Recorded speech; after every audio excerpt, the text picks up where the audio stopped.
Greetings and salutations, everyone. Welcome back to tonight's second half. Before we jump into tonight's second half, a couple links. As you know, I rely on Patreon, PayPal, and my merch to help the channel to continue to grow and go. Links to Patreon and PayPal are in the description below. Merch is displayed directly under the video. Also, Dogman Frightening Encounters, Volume 1 through 3, the audiobook versions. They were written and researched by Tom Lyons, narrated and produced by me, Jeff Nadolny. Those audiobooks are available on Audible, Amazon, and iTunes, the links to which are also in the description as well. And finally, last but definitely not least, if you'd really like to help support this channel to continue to grow and go, simply subscribe. It doesn't cost you a cent. Click the like button. Takes half a second. If you don't want to miss any of the content that I put out, please click that bell icon. And finally, leave a comment. Why? Well, because these things, they really do help this channel to continue to grow and go, and they do matter. Now, everyone, I have taken far too much of your time. Let's get on with tonight's second half, shall we? All right, guys. I was on my way up to where Tom Mezek disappeared today. And I was about a half an hour from pulling into Lily Pond Road. Got a very disturbing phone call. Mind you, I'm 45 minutes from my house at this point. And it's about an hour and 15 minutes from my house to where he disappeared. My daughter was screaming bloody murder on the phone. She had been cooking something on the stove, heating up hot water, and I don't know how, but she ended up spilling the pan of hot water on her legs. So I had to drive back on speakerphone with her on speakerphone, trying to maintain a speed that I didn't get pulled over because I didn't want to waste any more time, and calm her down and talk to her, tell her what to do until I got there, till I could take her to the hospital. Thank God the burns weren't as bad as I thought they were going to be, but they were bad enough to where we had to, we did have to sit in the ER for a while. So tomorrow's upload is not going to be me up at Tom Mezek's location. And I'm probably going to be off for a couple of days. So, not off the show, but just off as who I am. But, yeah, I just wanted to give you guys a heads up. So, let's get into it. Today's first part of the upload, the creature from Macone County. The creature, whatever it is, came out of Montana's own Macone County, wandering from the rough breaks in Timber Creek, just south of Big Dry Arm of Fort Peck Reservoir and the C.M. Russell Wildlife Refuge. Where it wandered before that, Canada or North Dakota, nobody knows. Since December of 2005, it has struck 6 herds of sheep belonging to stockmen in Macone and Garfield County, killing 36 ewes and injuring 71, many of which will succumb to their wounds. It leaves a track like a wolf, dog, or wolf hybrid, but its killing habits are insufficient. Nothing like the surgical lethality of a wolf taking meat from a herd of domestic sheep. Coyotes, those that survive here in the gauntlet of traps and aerial gunnery, and the cyanide getters kill a lot of sheep every year, but nothing like this. This creature is a traveler, and it is not always alone, though its companion leaves a smaller track still, adding to the mystery. where it has stopped to kill over an area of more than 100 square miles. It has created a fury, one that is not entirely directed at the creature itself. The stockmen here know full well how to handle that problem, but at a federal and government level, the complex regulations imposed to protect an animal that they despise, and at a faraway society that seems to have lost all respect for them in their constant struggle to remain self-reliant, solvent, and on the land. I discovered the devastation on January 12th, said Jim Whitesides, who was keeping a flock of 720 sheep in a half-section holding pasture right at the corner of Macone and Garfield County, waiting for drier weather before he moved them onto a grazing allotment on BLM land. It was terribly warm weather and mud, and when I got there, the sheep all were milling around on a ridge. I called them all down, and as they came close, it just looked like they had been attacked. Blood everywhere, their hams bitten, plugs taken out like a lemon, and of course, then there were some lying around dead. Whitesides would have 21 dead ewes in that bunch and 39 injured. He estimates that the attacks have cost him over $19,000, an almost ruinous blow. I've seen some terrible coyote damage, but nothing like this. Whitesides has spent his life running cattle and sheep in the Missouri Breaks country.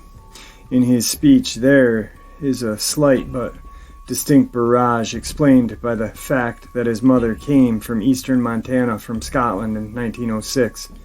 His father came to the area in 1912. His parents would have seen the last of the wolves in eastern Montana. Everybody has relatives who claim to have been in on the last wolf killed around here, Whiteside said.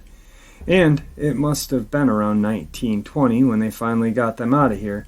They had to, if they were going to raise stock. In this lifetime, he said, he has never had to think about a wolf, and has paid little attention to the conflict over reintroducing wolves to Yellowstone. That wasn't in my realm, and I couldn't imagine all the fuss over it. We always take a lot of losses, normally under 100 head a year, but it's always coyote. The battle against coyotes is conducted by stockmen with the help of 2 full-time trappers who work Garfield County for federal wildlife service agencies. We have a very good program here, Whiteside says, and we couldn't raise livestock without it. The confusion over the identity of the animal that has rampaged through Whiteside's sheep started at another kill site back in late December, deeper in Macone County. Mike McKeever took a severe hit on his sheep herd sometime on the night after Christmas. At first it appeared that only 2 ewes had been killed, but closer inspection found 15 more ewes that had been attacked but not killed. 10 of them would die to their wounds. By December 28th, the McKeevers had found 5 more ewes killed. Mike McKeever called the local predator control contractor, a pilot named Jeff Skyberg, to see what could be done. Now the plot thickens. Macone County is one of the 5 eastern Montana counties that, about 12 years ago, became disgusted with the federal predator control agency and decided to take the job over themselves by hiring private contractors. But that was before there were any wolves in Montana or any regulations to protect them. Faced with the carnage at McKeever's ranch, Skyberg called the wildlife service agents to help him decide what to do. The men looked at 2 sets of tracks and agreed that they had to be made by some sort of wolf hybrid rather than a true wolf. The messiness of the attacks suggested domestic dogs as well. The whole lot of killing instinct untampered by skill. The agents reported the attacks to the Montana Department of Fish, Wildlife, and Parks, which has taken the responsibility of managing wolves since an agreement was reached with the Federal Wildlife Agency. The federal funding became available early in 2005. Wolves are, for now, still listed as an endangered species, and the FWP makes its decisions between the guardrails of the federal policy. As Caroline Sim, who directs the wolf program for the FWP, describes it, wildlife service agents called Sim and told her that the problem in Macone County was domestic dogs on a rampage, since dogs that kill stock are fair game for anybody with a weapon, it seemed as though the problem would soon be solved. Then, on January 12th, Whitesides found his sheep attacked. The next day, reports came in from sheep killings at McClarick Ranch in northeast Garfield County. In the pasture within sight of his house, John McClarick found, according to an account in the Jordan Tribune, lambs with meat, hide, and wool dragged on the ground, their insides torn out and their front leg on one torn away. 10 were dead and 8 were still going. He found 2 more dead, and a 100 to 110 pound lamb, it was actually a wether, had been eaten and dragged in a 20 diameter circle. Whatever killed that sheep had stayed in the area for a long time, leaving a lot of tracks. We had an overflow from the water tank that was frozen and held the snow, and he sauntered around all over on that ice, McClarick said. I don't know what he was doing all that time. Like Whitesides, McClarick has no experience with predation at that level he witnessed that morning. The tracks are bigger than anything I've ever seen before. We've never had anything like this. My parents lived just south of here, and in 1923, my dad had a little horse, and the wolves found him and hamstringed him, killed him. But that was about the last wolf in this part of county. The Wildlife Service agents had investigated, still figured the mess at McClarick's was the work of domestic dogs, so nobody called Carolyn Sim from FWP to tell her about the incident. On February 6th, Jeff Skyberg and his gunner, Les Thomas, were flying in Skyberg's plane, gunning coyotes as part of their contract for predator control for Macone County and trying to find the stock, killing dogs, and were lost somewhere in the immense roll of prairie in jagged county below them. On the ridge below them, they saw what they thought was pretty sure was a wolf. We got a call from the Wildlife Services saying that Skyberg had a wolf in his sights in Macone, and could he go ahead and kill it, said Carolyn Sim. I could not just issue them a kill permit to go out and kill whatever wolves were there. It would be illegal. We had no reports of wolves' kills from there, and the attacks did not fit the pattern of a wolf kill. I said no, but Sim and others in FWP office knew that the denial would infuriate Skyberg and the ranchers in the 2 counties. The anger is easy to understand, Sim said. A government agent has just kept you from doing your job. Jeff exercises tremendous restraint, and I know he's mad. But I couldn't legally do it. There is no such thing as a no-wolf zone in Montana, no matter what people think. The FWP went into a huddle, Sim said first, with the possibility of federal delisting the wolf from the Federal Endangered Species Act looming. It is imperative that they remain within the law. So far, Montana's painstakingly achieved wolf management plans are a kind of blueprint for what seems like a balanced management approach for wolves. The plan has been approved by the Federal Wildlife Agency, while Wyoming's plan, which calls for treating the wolves as vermin away from national parks, cannot be approved, and has so far been the leading obstacle to taking the animal off the endangered species list. Sim and her office were in an odd spotlight and would shine far ahead into derailing and delisting process if they just went ahead and did what the ranchers wanted to do. We stuck our necks out, and we authorized the Wildlife Services to take the wolf, even though it was technically illegal. During the huddle and the subsequent back and forth, though, the creature disappeared back into the maze of scrub pine and brakes. Attacks and the killings, one sheep and injuring another in Garfield County over the weekend of February 18th, are believed to be the work of that animal. Then the animal, or one very like it, appeared March 11th, about 50 miles away, on a ranch northwest of Jordan. According to Jordan Tribune, rancher Clifford Highland and his grandson, Ryan Murnaugh, saw the animal. It was eating a carcass of an ewe. We saw the wolf for approximately 30 seconds at 350 yards away. Highland said Muron shot at the animal, but it escaped into the breaks. Carolyn Sim and her team authorized permits for ranchers who suffer losses and the Wildlife Service in Garfield County to kill the wolf or hybrid if it is seen again in acting of an attack livestock, but the level of frustration among the ranchers and communities remain high.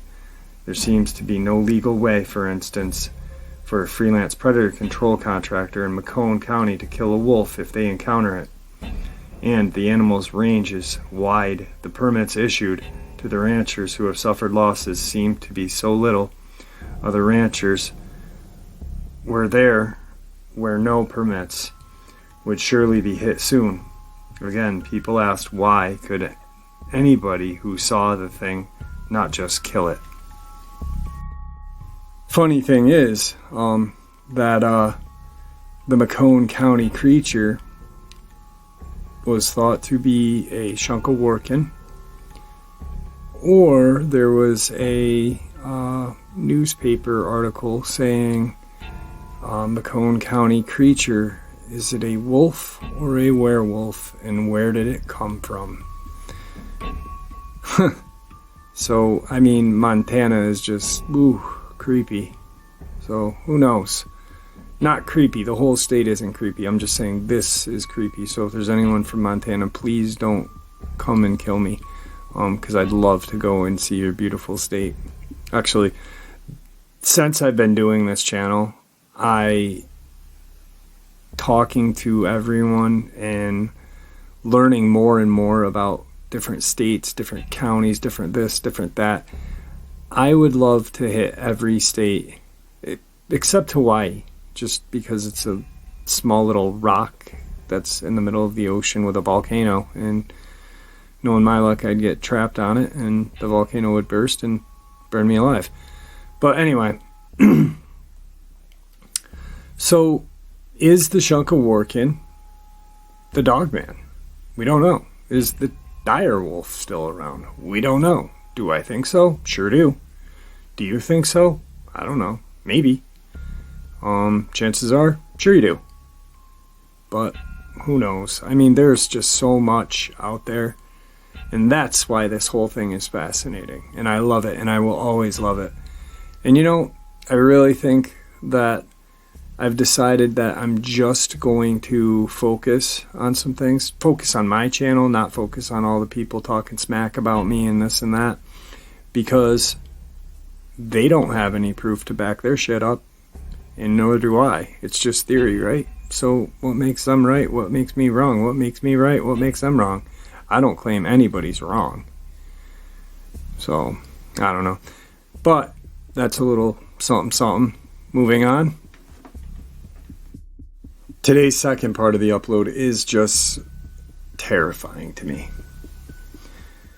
They were absolutely huge.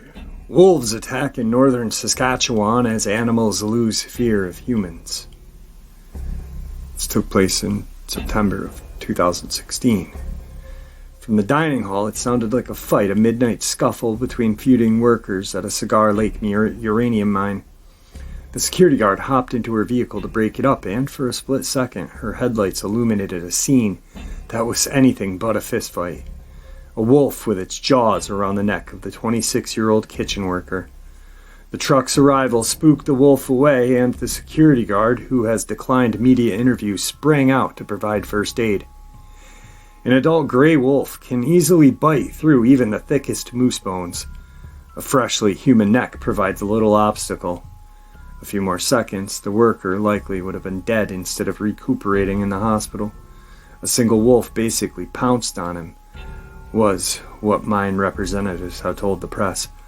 Wolf attacks aren't supposed to happen this way, but wolves don't exactly act as expected in northern Saskatchewan. On a very rare occasion in North America, a wolf bites a human. The animal is usually rabid or surprised. A hiker startled a wolf feeding on a moose carcass, for instance. But this wolf had apparently lain in wait for the young mining camp worker. The whole incident is unusual, very unusual. Paul Packett, a renowned mammal biologist who works with the Rain Coast Conservation Foundation and is also providing wolf consultation for Cameco, the owners of the Cigar Lake mine. The average Canadian hunter can spend their entire life in the wilderness without spotting a wolf. That's why nature writers usually describe the wolves with such adjectives as elusive, shy, or secretive. But at Cigar Lake, Facebook posts have documented wolves following hikers, wolves making themselves visible. Several workers have reported having wolves tail their work crews and keep watch on them from distant ridgelines. They are absolutely huge. They have no fear of man and come into job sites often at night, said former Cigar Lake worker S.J. Rao in a message to the National Post. His closest encounter was having a wolf foul him across the frozen lake.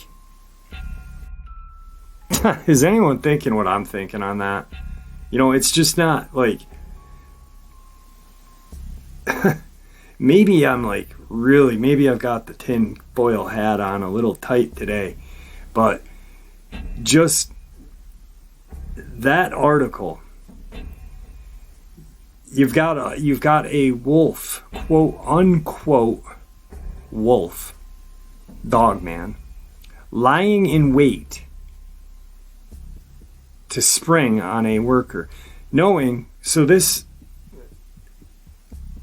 wolf watched this guy probably for a couple of weeks to know his routine, probably taking out the garbage, spring on him. Wolves don't do that. Dogman do. They're very methodical. You know, they plan. They really do plan. They're almost like militaristic. You know, they wow, this is crazy. So, I mean, maybe the tinfoil hat's on tight, but I really think that, I mean, it's evident right here. This thing lied in wait for this guy to come out, probably to bring the garbage out or a smoke break or something. Boom, got him. Okay. Then you've got wolves following workers, staring at them on... Wolves don't do that. I don't care what anyone says. I've never seen, heard anything about this, and I've read a lot. This has Dogman all over it. All over it. Moving on. Today's last part of the upload, one of my favorite cryptid stories, cryptid experiences, encounter is the Beast of Bladenboro. Actually, I have a print on my studio wall. I'm staring at it. It's an artist rendition of the Bladenboro Beast. And it's got a map of where it was with some newspaper clippings. It's a beautiful little picture. I've always been fascinated with that story because there's just so much. I mean, it's like the Great Dismal Swamp is there. There's just a lot of stuff going on. There's a lot of factors. This one's very interesting. It appears the Beast of North Carolina, a monster blamed for dozens of blood-draining animal corpses, is back on the prowl and hungrier than ever. In 1953, the Bladenboro newspaper covered a story about a strange creature that had been blamed for the deaths of numerous dogs, draining them of their blood. Local eyewitnesses who spotted the beast claimed it possessed the body of a bear, the head of a cat, and that when it opened its mouth to growl, it made a sound of a woman screaming. The original newspaper article stirred up quite a bit of controversy, so much in fact that groups of farmers from neighboring towns came to Bladenboro to hunt and kill the creature. They never did track the beast down, and fortunately for them, the killings eventually stopped on their own. The bizarre animal started again in 2003, only this time it seemed the creature had broadened its horizons and now was killing a 150-mile radius beyond Bladenboro. During its second blood run, this Beast of North Carolina has managed to slay even the bulkiest of pit bulls with ease, and many Bladenboro residents claim to have found strange tracks around their dead pets, and even wildlife biologists cannot explain. And then, much like 1953, the killings stopped, just as quickly as they started, until 2013. According to a report by paranormal investigator Thomas Byers, June 15, 2013, Bladenboro, North Carolina resident Misty Turner and her son Tyler contacted local police after something visited their farm in the dead of night, killing 3 of their horses and a large bull mastiff dog. Misty's son Tyler found the horses after the barking dog had alerted the family to the fact that something was sulking around their property. The dog continued to bark for quite some time, obsessed with the dense wooded area along the farm. Arriving police and veterinarians were shocked to discover that the horses had died from very deep puncture wounds in the neck. Even more shocking was that it seemed that the purpose of the marks were to allow the blood to be drained. The horses were also reported to have been wet with sweat, almost as if they had been running hard to avoid whatever was chasing them. The following evening, much to Turner's dismay, their dog was also killed in the exact same fashion, 2 puncture wound marks in the neck, found with the blood drained. Misty claims to have seen the thing that killed her animals. It was running from the lifeless body of her pet. Her description matched the creature's description and the same eyewitnesses' reports from 1953. All right, guys, I hope you enjoyed tonight's second half as much as I enjoyed sharing it with you. Thank you for all the support. Truly appreciate everything. And please, everyone, stay safe, happy, and healthy. God bless.